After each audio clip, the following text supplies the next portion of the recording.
You've heard what gets measured gets managed. I'm starting to measure how happy I am this year. Let's get to it.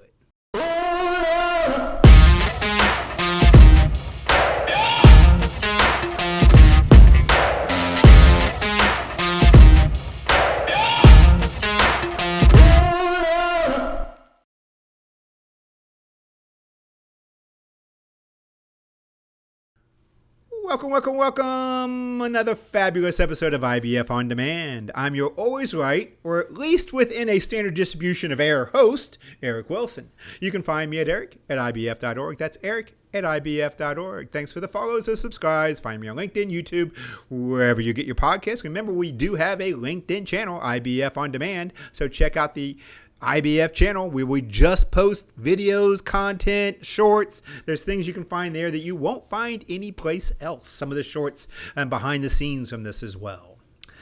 We want to thank Arkiva, driving business transformation by solving what others cannot. Thank you, Arkiva, for being a great sponsor. Check them out as well. And also, while you're at it, on the internet or on your phone, type in ibf.org, and check them out as well. We got an s&op boot camp coming up. It's kind of a type of a master class where I'm going to be there talking for a couple days, and then we have somebody else talk for a third day. Either way, it's a great opportunity to check us out in March in Chicago. We're going to be somewhere in April. We just haven't figured it out yet. But if you go to ibf.org, eventually they're going to show where we're going to be and what's coming up next. Today's topic is we want to talk about KPIs, key performance indicators, or if they actually, that is the right name for it. More or less, we're going to talk about forecasting, errors, metrics, what people are using in demand planning and business forecasting. So that's going to be today's topic. So we're going to go a little bit more into the demand planning and forecasting side of things, and more specifically, KPIs and metrics. So today we're going to talk about what are the most common ones used, why these are the ones utilized, how exactly are we going to calculate some of them, and then why we should never use them as benchmarks or targets, and then why you may need to stop listening to everything you hear or read online. First thing we want to talk about is what a KPI is, or more so, why we are looking at them in demand planning and forecasting. First of all, forecast is not a trophy. It's not something you pat yourself on the back when you get it right, or if you get close enough, congratulate me, I'm wonderful, look how great I did. No. But it's also not a stick or a punishment either. It's not something you keep beating your demand planners over the head with or in the back with because they didn't hit a certain number or they were off by a certain percentage. So it's not a stick and it's not a carrot. It is information. That is what a good KPI is. And this goes for a lot of times in supply planning as well and things of that sort. But more so, I'm going to talk about demand planning today. KPIs, metrics, for the most part, are information. We can measure and recognize the error. We can hopefully do something about it. Or if we learn something, we might be able to communicate then to be able to manage it then as well. So we're using it for information purposes. Forecast will help us find uncertainty or bias in what we assume is going to happen in the future based on what's happened in the past. So we can identify and prioritize items that maybe have higher forecast error. We can find out where the error is.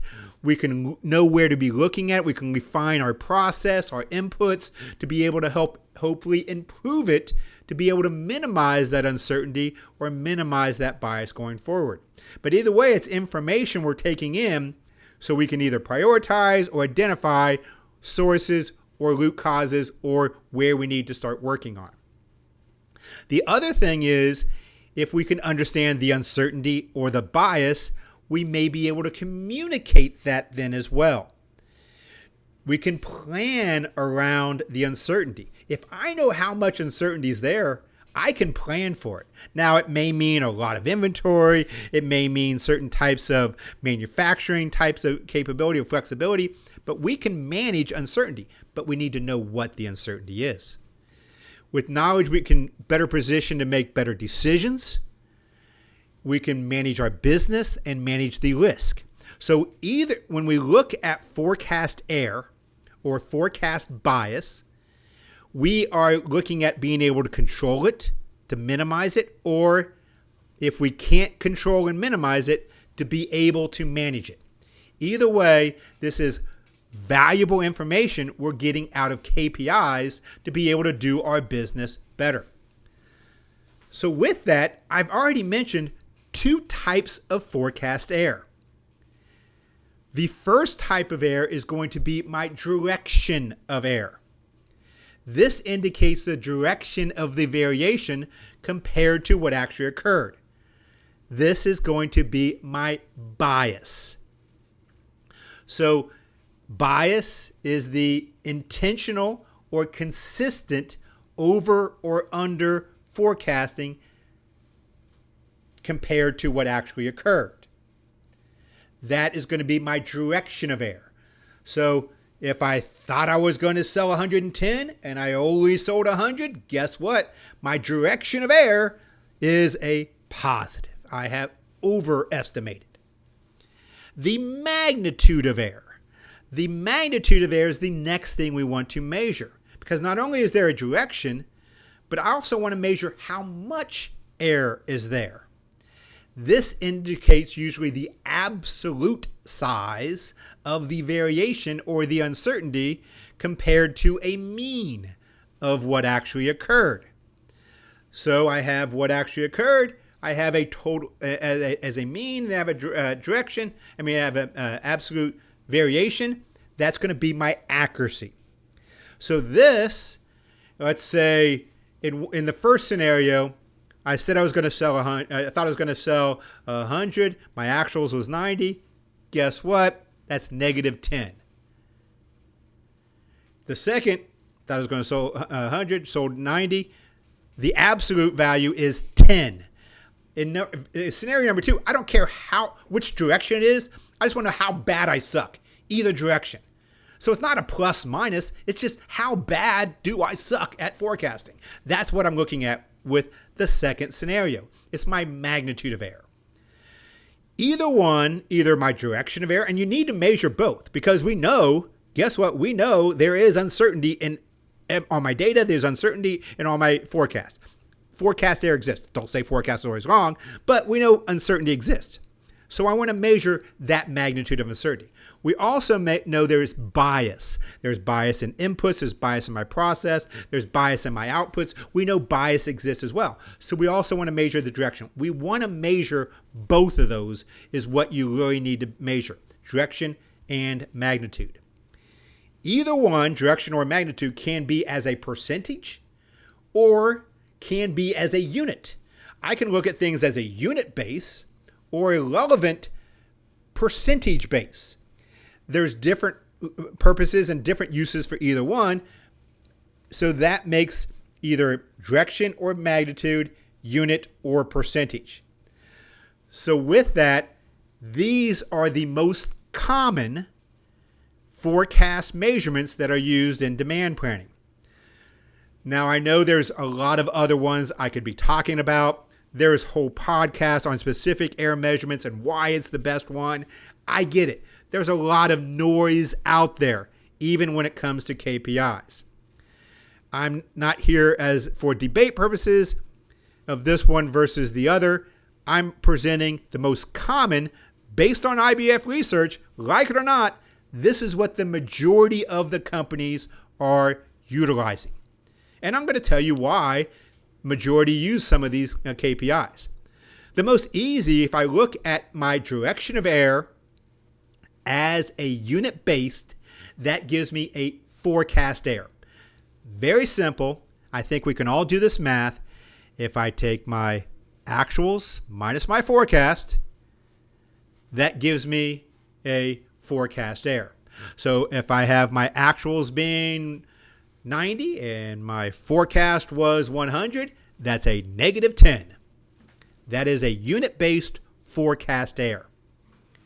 Looking at some of those a little closer then, and what exactly are the measurements, how we're going to do them, and why and how they're utilized. Because remember, we're doing anything because we want to learn something to be able to control it, minimize it, or be able to inform somebody else to manage it. That's why we are doing KPIs. So looking at the first one, forecast error, that's a simple one, actuals minus forecast. Taking the absolute value of that one now. That becomes a mean absolute deviation is what it, commonly used, or what really a mean absolute error is what we're looking at being able to do. So what you look at is the absolute value of your forecast error. So if we have your forecast error is 100 minus 10 minus 90 minus 100, guess what? We have 10 because it's the absolute value of that. Now that is one period. It doesn't tell us a lot. What we really need to do is look at that over multiple observations. So it becomes the sum of the absolute errors divided by the number of observation. Now we end up with a mean absolute error. It's the average of your variation over time, of your absolute variation over time, is ultimately what you're trying to get to. Because one period may not tell, like I said, I'm trying to figure out how bad I am, how bad we suck. One period may not tell me a whole lot because I can mess up pretty bad in one period. But over multiple periods, now we're getting a better picture. Or over multiple items, now we're getting a better view. So you want to observe this over multiple observations, multiple periods is really what when you're getting more of information out of this. And what you're looking at is a deviation. This deviation can be used to calculate ranges in my forecast, different levels of confidence levels, may be an input a lot of time into safety stock calculations.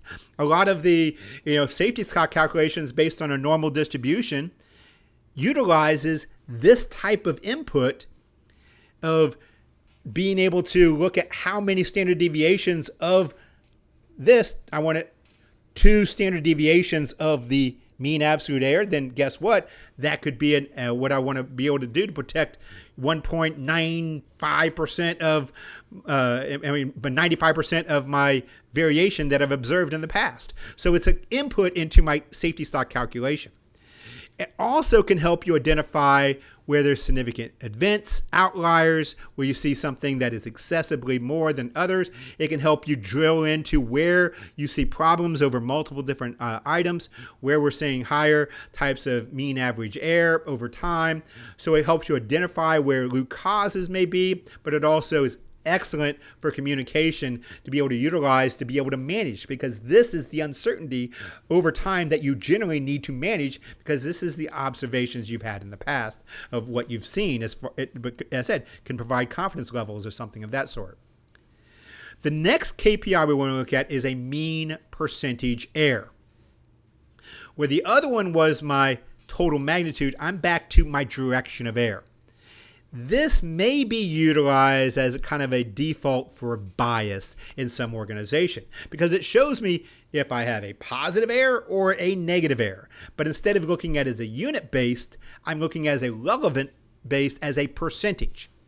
To look at it as a percentage, I take my forecast error, actuals minus forecast, and I want to compare it versus what actually occurred. That gives me a relevant percentage to what actually occurred. So to do that, the calculation is, listen closely, actuals minus forecast divided by actuals. That is the correct way we need to do it. We are dividing by the actuals because we want to compare to what actually occurred. We don't want to compare to how well we thought was going to occur. You want to compare it to what actually occurred, which means you need to divide by actuals is what you need to do. So we look at the formula is actuals minus forecast divided by actuals gives us a percentage compared to what actually occurred. And we know then if the mean percentage error is positive bias, we underestimated.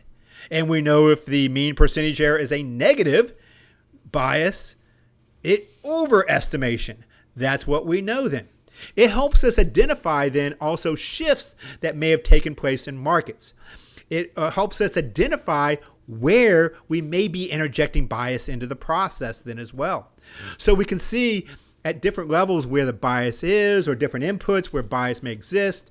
We may see over time, we identify, where we see a shift maybe in the market, shift in the level, shift in different types of trends. We may be able to help identify shifts. So it's allowing us to understand what may be going on or be able to ask new questions based on the output that we're seeing. The absolute value that wants to look as a percentage then becomes a mean absolute percentage error. So the mean absolute percentage error is going to be the percent as a relevant measure to what actually occurred.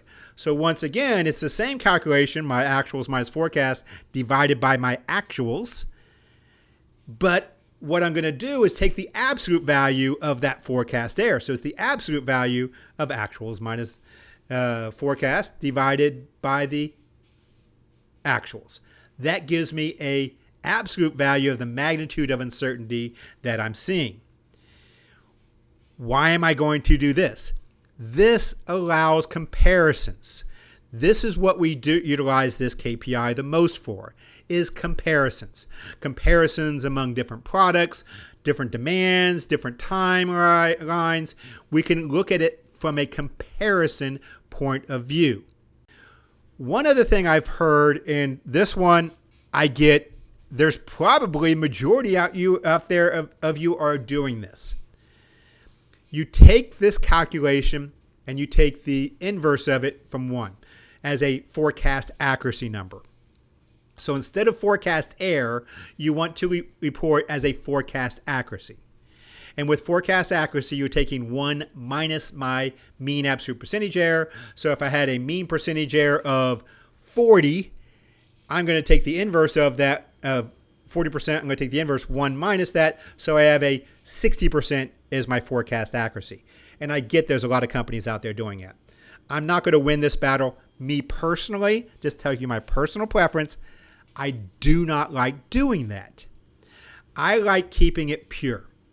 One of the keys of demand planning and forecast accuracy and forecasting is not only collaboration, consensus, but transparency. I want to have a transparent conversation. I'm not going to shy away from error. To try to sugarcoat it, to make it as an accuracy number, to make it sound better, more palatable to other people, so people understand it better when they hear it, maybe executives. I get why we do it, but I don't want to shy away from what we are trying to manage, because that is what we are doing. And typically, if I tell my supply that I have a 60% accuracy, what they're doing in their head is they are taking the math back the other way to think, I have about 40% variability I need to manage for. They're doing the inverse math on the operations side anyway. Let's have the conversation about reality that we need to we're seeing, because why are we seeing it? How can we improve upon that? Have realities between what they need to manage, because that is the reality of what they have to manage. They're not managing a 60% accuracy. They're managing a 40% variability is what they manage. So let's have that conversation. So I get it. That's just my soapbox, but that is my personal belief. And what I've always stressed in organizations that I implemented S&op, demand planning, forecasting processes, build them from the ground up. This is one of the things I've stressed. The other piece is the reason why just my personal belief why I do not want it to be an accuracy is because typically it creates a target.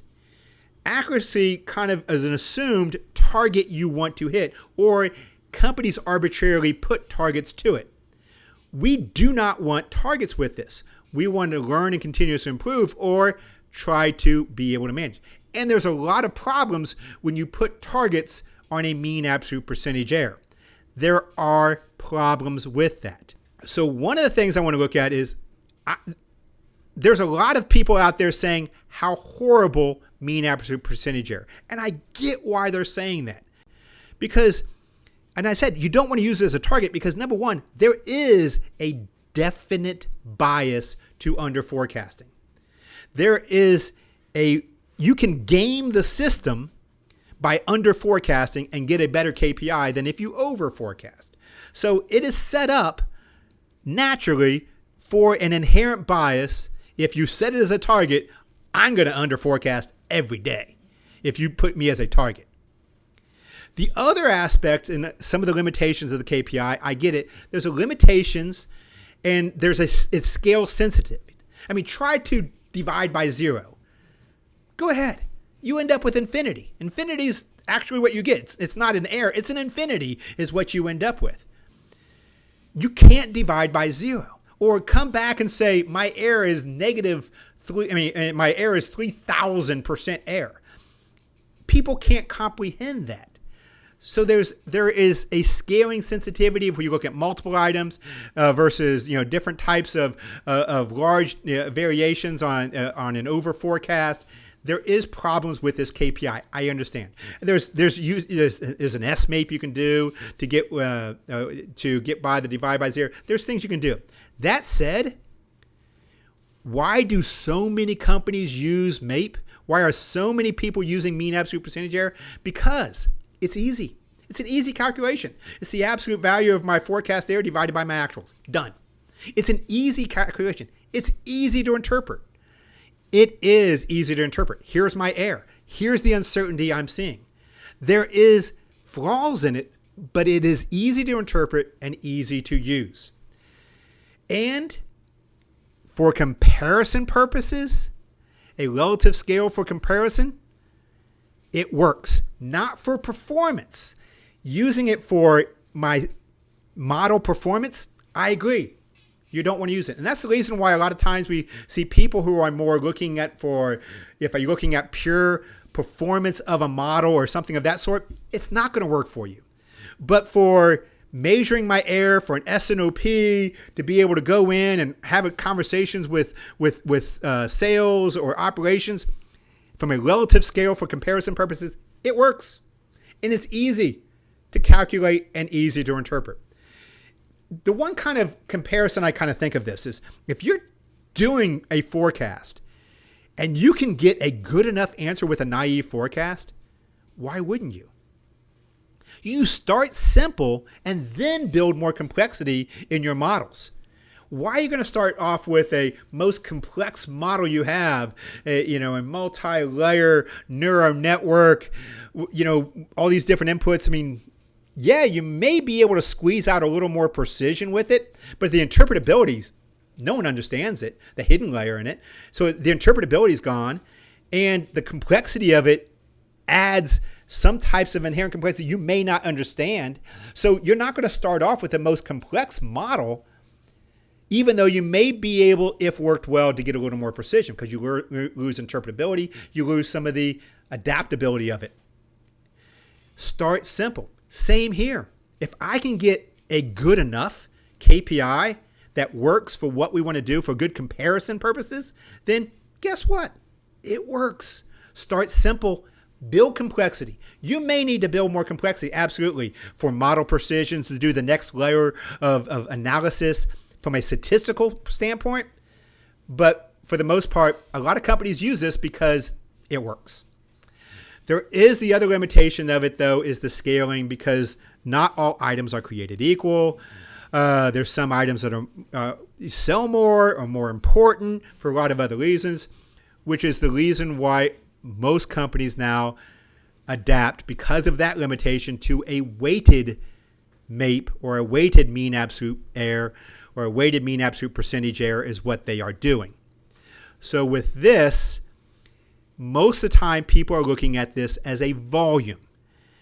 And if you're looking at it as my mean absolute error of looking at my absolute value of my forecast error, if I take the sum of those and divide by the sum of my actuals, So if I have the sum of my means absolute error and divided by the sum of my actuals, what it's going to give me is a weighted percentage error. The same thing as a weighted MAPE would generally give you. It's weighting it for volume purposes. So with the sum of my mean absolute deviation or sum of my mean absolute error, the way I talked about the calculation for that, divided by the sum of those actuals for the same periods, that's going to give you a weighted. What it does is, if an item I'm only selling 10 of, it's not going to be weighted as much as an item I'm selling 1,000 of. It's going to weight the one with 1,000 more than the white. So it gives you more of a not only relative percentage, but a percentage based on volume, so you can get a better representation based on how the contribution of error is happening. Typically, I said it's volume, units. You can also utilize it in dollars. I've seen you can do the calculations. I've seen it done by categories, ABCs, where I'm going to weight my A's by 5, my B's by 3, and my C's by 1. And it's going to give you a weighting compared to. I've seen that occur as well because you want to give more focus or more importance to the A's. Doesn't always have to be volume.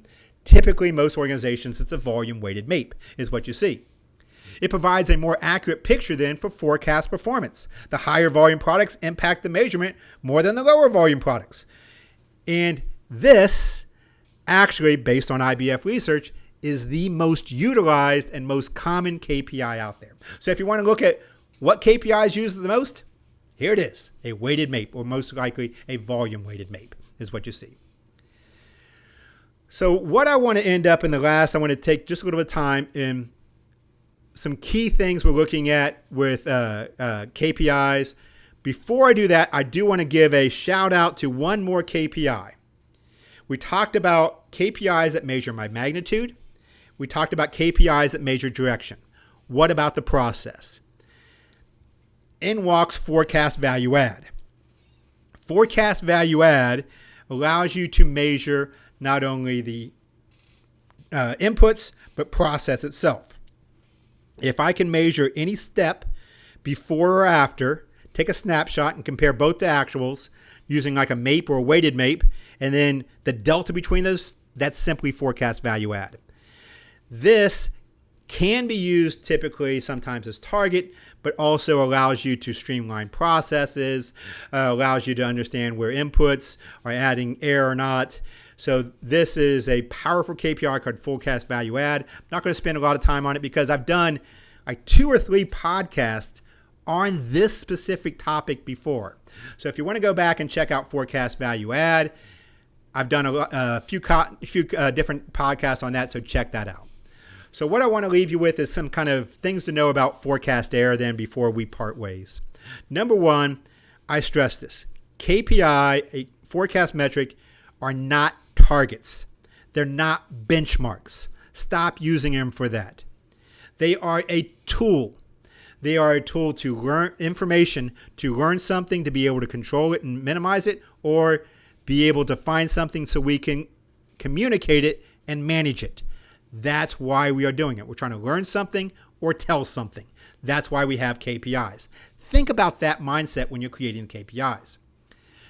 A single point won't tell you a whole lot. If I'm biased one period, it may show I'm biased that period, but over time, it can be adjusted. So then we understand over time, maybe there's not a lot of bias there, or within some type of acceptable range we can manage. So errors need to be tracked over time, over multiple periods, over multiple different categories. We already know the error will vary by industry, by product, by category, by person. So we don't really put them as benchmarks. Error's not bad as long as it's within an acceptable range. If it's close enough, we can manage it, or we're learning from it to try to become more precise. And we do understand there's a certain point then when I say it's close enough, it's acceptable range, because there's a certain point we're not going to be able to get better than. Error will always exist, and you're never going to find zero error usually. So we need to try to continue, but at a certain point we can continue to put more resources, time, effort in it, but we're never going to get below a certain level. And then The key thing is, what do we measure? I've given you all this information. What do I measure? What time lag do I measure? What hierarchy do I measure? What category am I measuring? The answer is, guess what? You're guessing it. It depends. That's going to be your answer. Typically, rule of thumb is you want to at least measure what the decision is being made. Why do we forecast? Because somebody's using that information to make a decision. They're adding inventory, they're building something, they're deciding on transportation. There's a decision being made. That's why we forecast. Every business decision is based on a forward-looking projection. We're helping provide that forward-looking projection. So the lead time of that decision should at minimum be our lag. If it takes 3-month lead time, and we're planning out 3 months, guess what our lag should be? At least 3 months.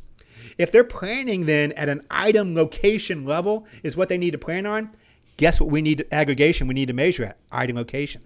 So we at minimum need to measure our error at whatever decision is going to be made.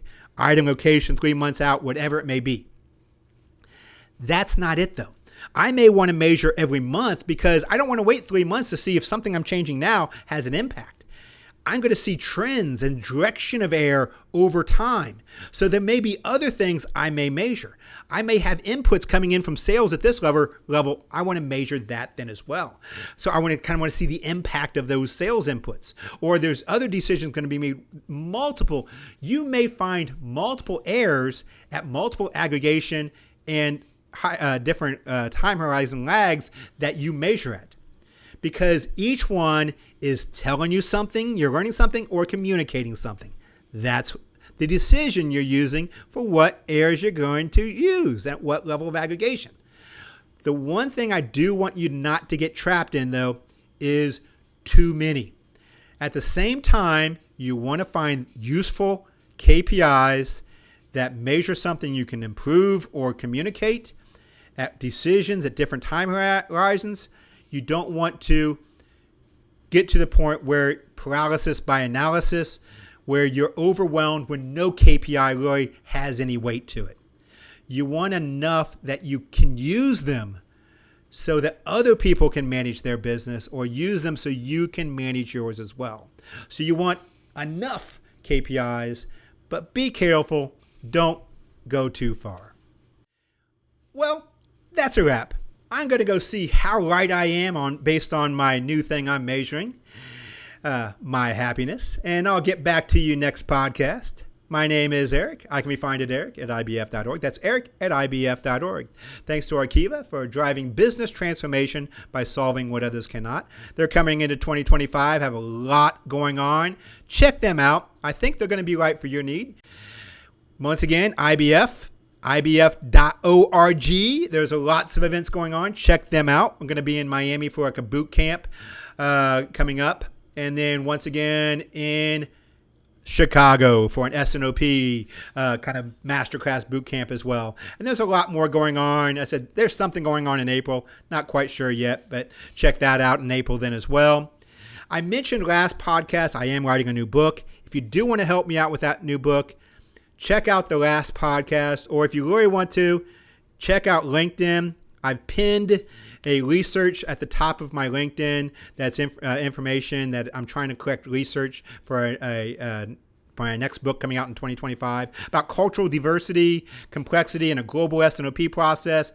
Sounds complicated, but once you look at it and go, yeah, that makes sense. But I need information. I need your help with that. So if you go to my LinkedIn page, if you're not following me there, please kind of think of following me there. But I pinned a article or something I've done there at the top of my LinkedIn page, so you can check out that.